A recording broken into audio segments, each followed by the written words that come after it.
Welcome to Scale Model Kit Review. Up next is the USS Enterprise 1/1000th Original Series Enterprise in the lunchbox tin. I recently received this, and it was damaged when I received it, which I knew when I purchased it. So therefore I went ahead and opened it up so I can do a review for you all.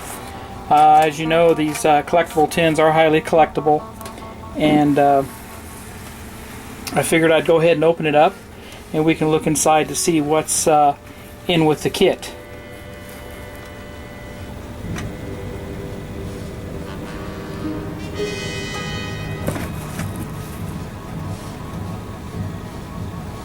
Even though it's slightly dented, I try to straighten out most of it. Here's the dents right there. But anyway, it's going to go on the shelf and just be displayed. And of course, I'm going to build the model itself. So let's go ahead and open it up. After we open it up, you can see it's very full inside. All the plastic, you have a lot of clear parts here, as you can see. Next you have secondary hull parts and pieces.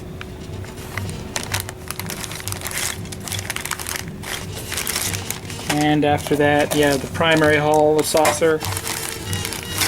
And this is a snap together kit.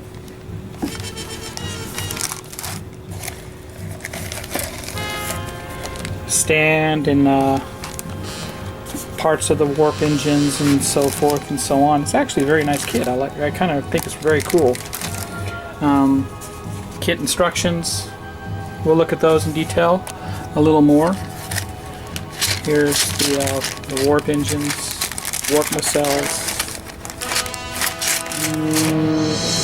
Looks like the decals.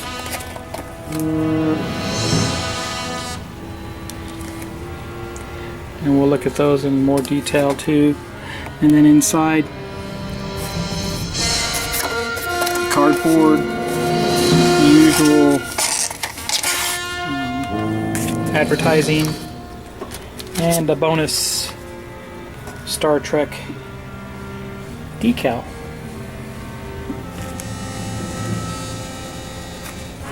Very cool.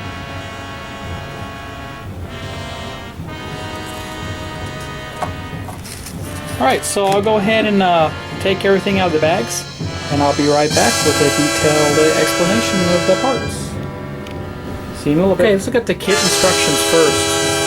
You actually have 4 different options that you can build this Enterprise in. You can build the A option, which happens to be the production series starship. Then you can build the B version, which is the first pilot version starship. And then the C version, which is the second pilot version starship, and then the D version, which happens to be the mirror universe starship. They go on to explain all the different elements that are involved with building the starship, and give you all the painting options using testers' colors, testers' enamels.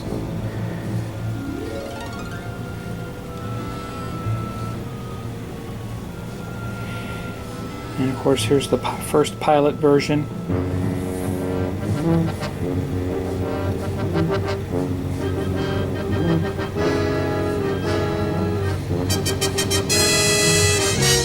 Obviously from the episode The Cage.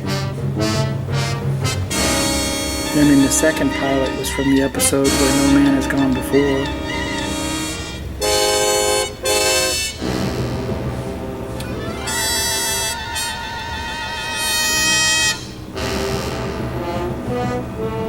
Very detailed little kit. Very nice. And then of course the Mirror Universe version from the episode Mirror Mirror, which was one of my favorite episodes, by the way. And then of course building portions of it.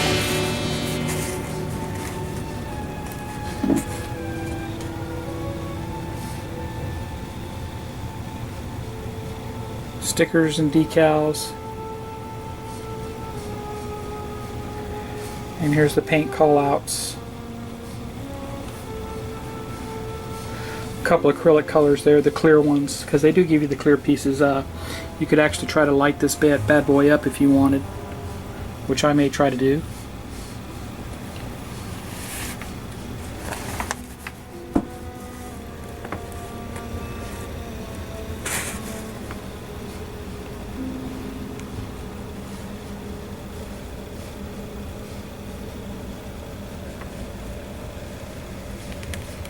Skill level 2 on this kit, age 10 and above. They do give you different warp nacelles. 6 different versions of the warp nacelles. So for example,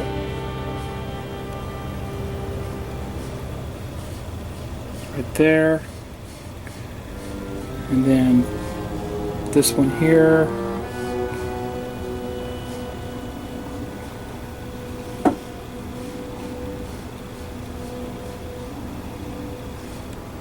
Very cool.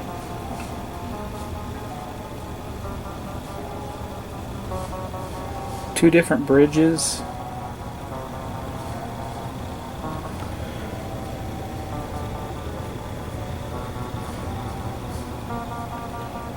So, should make out for a very nice kit. Be back with the kit parts. Okay, here's 2 halves of the warp nacelles, and these are very detailed, very recessed panel lines in there. Maybe a little exaggerated with the panel lines for the scale that it's in, but they do tell you that they do mark them on the back which ones go together. So this would be the D version of the parts for both of these. Okay, and then the A versions. I'm trying to see if there's any differences in these, and there are some minor differences here.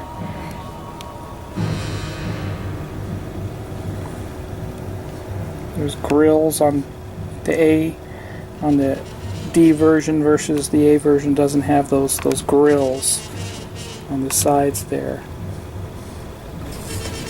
So the only differences that I spotted right away is basically the grill work on the sides, on the insides of the warp nacelles versus just smooth grill work. And of course the outsides appear to be the same, but there, I'm sure there's some differences there when you go to assemble these. Next bag full of parts is the stand, and the end caps are the trailing edge of the warp nacelles, which did vary between the first pilot, second pilot, and the original series show. You can see the back end with the cones and all that on there. A lot of detail here. Very small parts, but they want to make this kit as accurate as possible, depending upon the 4 versions that you could build. And of course gives you a very nice stand to go along with it. And here's the dish on the front, reflector dish as they call it. And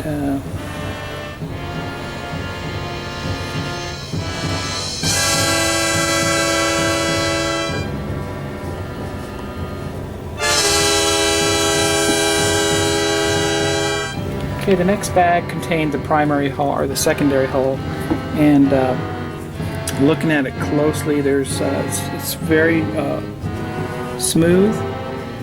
There's no indentations for lights or anything like that, so you could actually go in there and drill out the lights to your liking, depending on the version you wanted to build. And there's even room to, open the shuttle bay up and make a miniaturized shuttle bay on this. It's opened up on the inside, perfect for lighting. There's plenty of room to throw some SMD LEDs in there if you wanted. Very detailed there. And then I haven't noticed any sink marks or anything like that. And of course the reflector dish, the front portion of that. Okay. So, and then of course for the warp nacelles,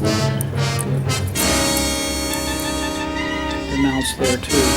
Might be a little hard to throw some lighting in here. Maybe you could use some fiber optics on these. Alright. Let's continue on with the part. Now the primary hull, or the saucer, measures about 5 inches in diameter.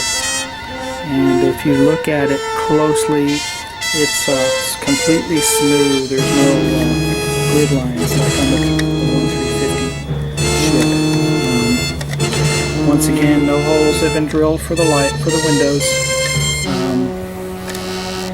There are some areas where, where the navigation lights would be. But the bottom looks as accurate as it could be for this scale. Kind of exaggerated panel lines or engraved detail, but I think if you put enough primer coats on there and light blocking, those will actually smooth out and not be as bad. I like it though. It's nice. It's just going to need very small cleanup on the edge.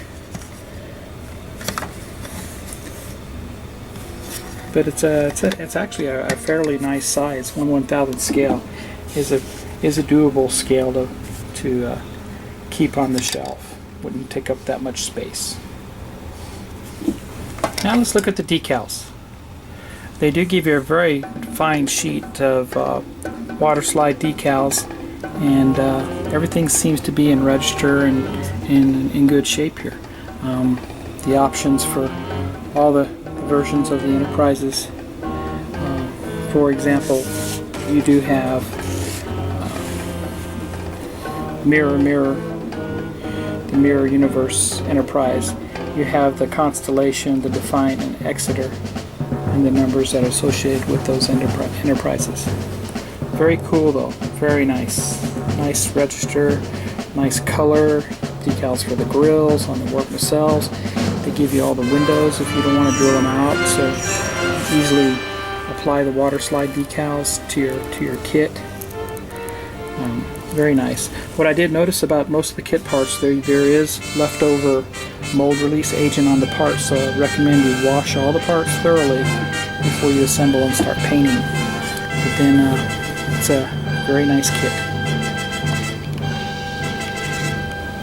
Okay, here's the clear parts, which is mostly comprised of the front of the warp nacelles, which makes it nice because you can use some Tamiya clear paints to color these.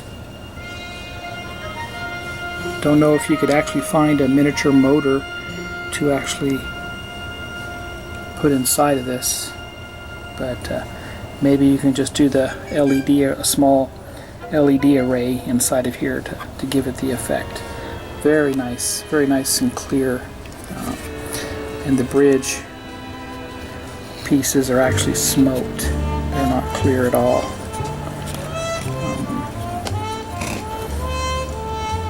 Very cool.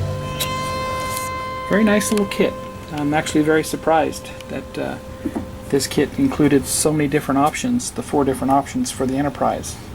So if you're looking for a nice little tin lunchbox to display, then I highly recommend this kit.